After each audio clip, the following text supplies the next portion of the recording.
रोहन मुंबई में अपने परिवार के साथ रहता था। वो मुंबई की एक बहुत बड़ी कंपनी में नौकरी करता था। रोहन को अक्सर अपने काम के सिलसिले में मुंबई से बाहर जाना पड़ता। एक समय की बात है, रोहन को अपने काम के सिलसिले में दिल्ली जाना पड़ा।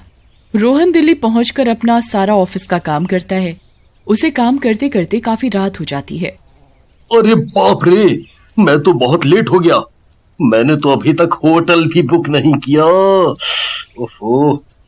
लेट होने के कारण रोहन आसपास ही कोई अच्छा होटल देखता है। रोहन उस होटल में जाता है। Good evening sir. Good evening madam, मुझे एक दिन के लिए रूम चाहिए। क्या आप मेरी सहायता कर सकती हैं? माफ कीजिएगा सर, हमारे होटल में फिलहाल एक भी कमरा खाली नहीं है। हमारे यहाँ सारे कमरे किसी ने अपने गेस्ट के लिए बुक करवा रखे हैं। उनके घर में आज शादी है। मैडम प्लीज, आप एक बार ध्यान से देखिए। मुझे एक ही कमरे की आवश्यकता है।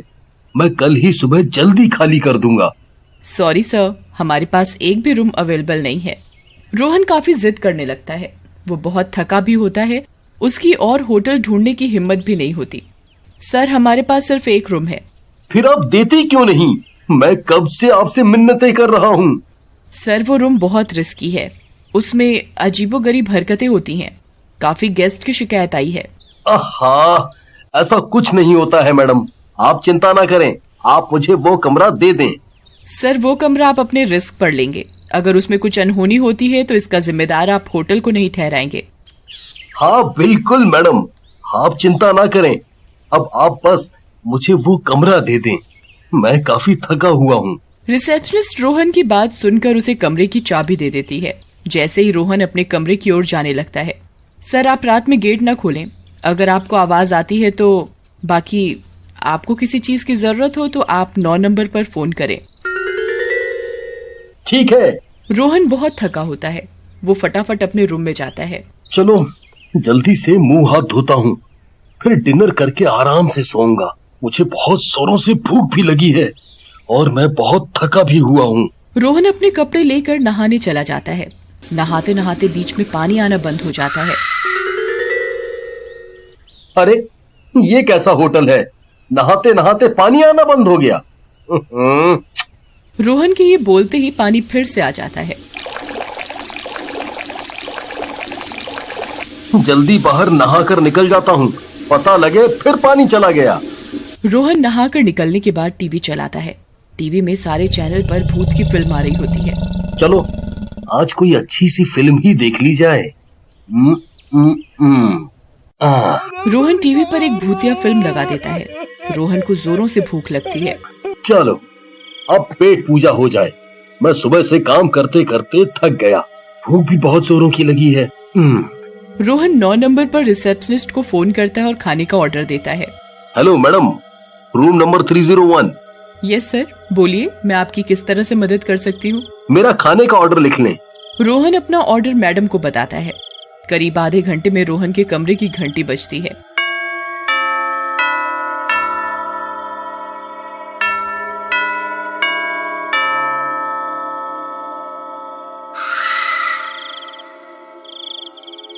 रोहन फिल्म देख रहा होता है।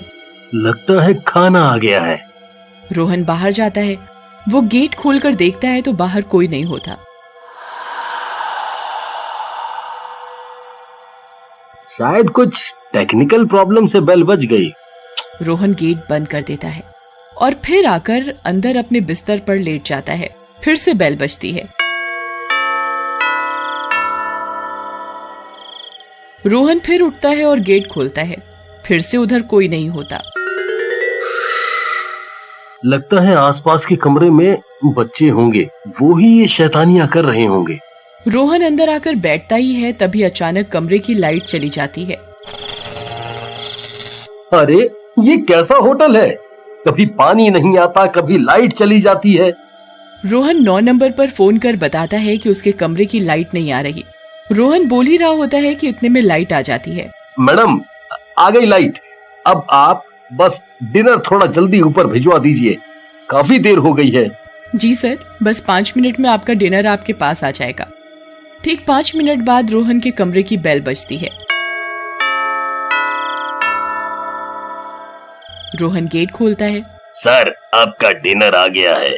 इसको अंदर टेबल पर रख दो। वेटर खाने को टेबल पर रख कर चला जाता है। रोहन अपना डिनर करना शुरू कर देता है।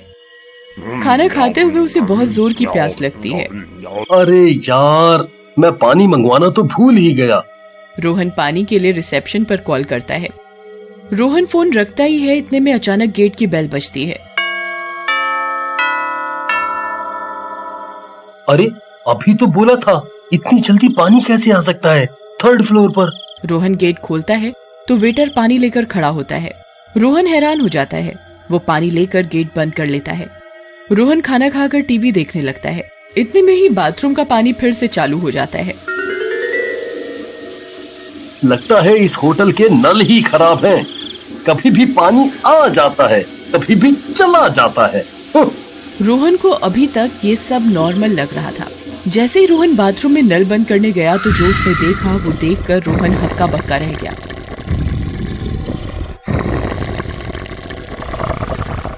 बाथरूम में शावर के ऊपर एक बहुत डरावनी औरत बैठी थी। वो चुड़ैल थी। उसने रोहन का गला पकड़ लिया। अरे मर गया रे।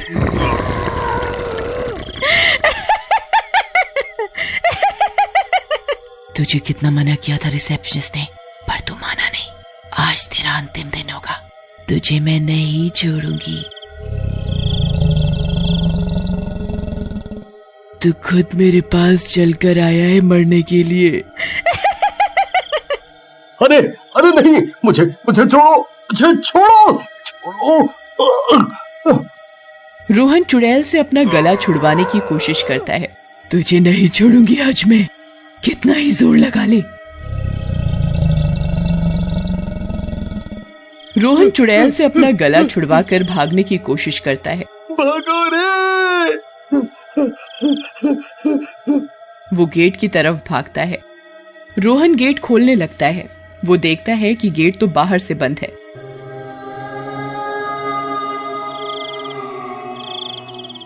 अरे मर गया रे। अरे बचाओ, बचाओ। भाग, कहाँ भागेगा अब तो, भाग। रोहन गेट खोलने की बार बार कोशिश करता है पर वो गेट नहीं खोल पाता। मम्मी। तभी रोहन टेलीफोन की तरफ भागता है। रोहन टेलीफोन उठाता है रिसेप्शन पर फोन करने के लिए, पर चुड़ैल ने तो फोन के नेटवर्क भी काट रखे होते हैं। अरे बाप रे, मर गया आज मैं तो। कोई मुझे बचाओ, मुझे बचाओ। कोई नहीं बचा पाएगा तुझे आज। मुझे माफ कर दो, मुझे छोड़ दो। मैंने तुम्हारा क्या बिगाड़ा है, मैंने क्या बिगाड़ा है। मैं नीचे सब सुन रही थी। क्या कह रहा था? ये भूत चुड़ैल कुछ नहीं होते। अब आया विश्वास। मुझसे गलती हो गई, मुझे माफ कर दो। मैं कभी ऐसे नहीं बोलूंगा, कभी ऐसे नहीं बोलूंगा। चुड़ैल और अजीब अजीब हरकतें करनी शुरू कर देती है। टीवी अपने आप लगातार ऑन ऑफ हो रहा होता है। लाइट में से अजीब से चिंगारी निकल रही होती है। तभी रोहन को ध्यान आता है कि वो अपने ऑफिस के बैग में हमेशा हनुमान चालीसा की एक छोटी सी किताब रखता है। रोहन भागकर अपने बैग के पास जाता है और बिना किसी संकोच के हनुमान चालीसा पढ़ना शुरू कर देता है। रोहन को हनुमान चालीसा पढ़ते देख वो जोर जोर से चिल्लाने लगती है। अरे ये क्या कर रहे हो तुम? बंद करो इसे, बंद करो। रोहन चुड़ैल की एक नहीं सुनता और वो बस बिना रुके हनुमान चालीसा पढ़ता जाता है। रुको, मत पढ़ो इसे, मैं मर जाऊंगी। रोहन लगातार हनुमान चालीसा का पाठ करता रहता है। पाठ करते करते रोहन देखता है चुड़ैल बहुत जोर जोर से रो रही है। कोई बचाओ मुझे, मैं मर जाऊंगी, कोई बचाओ। धीरे धीरे चुड़ैल के शरीर में खुद ब खुद आग लग जाती है और वो जलकर राख हो जाती है। चुड़ैल की राख होते ही रोहन गेट की तरफ भागता है। रोहन देखता है गेट तो अब खुल रहा है। रोहन समझ जाता है इस रूम में काफी समय से एक चुड़ैल का वास था, पर अब वो जलकर राख हो चुकी है। रोहन अपना बैग उठाता है और चुपचाप उस होटल से चला जाता है।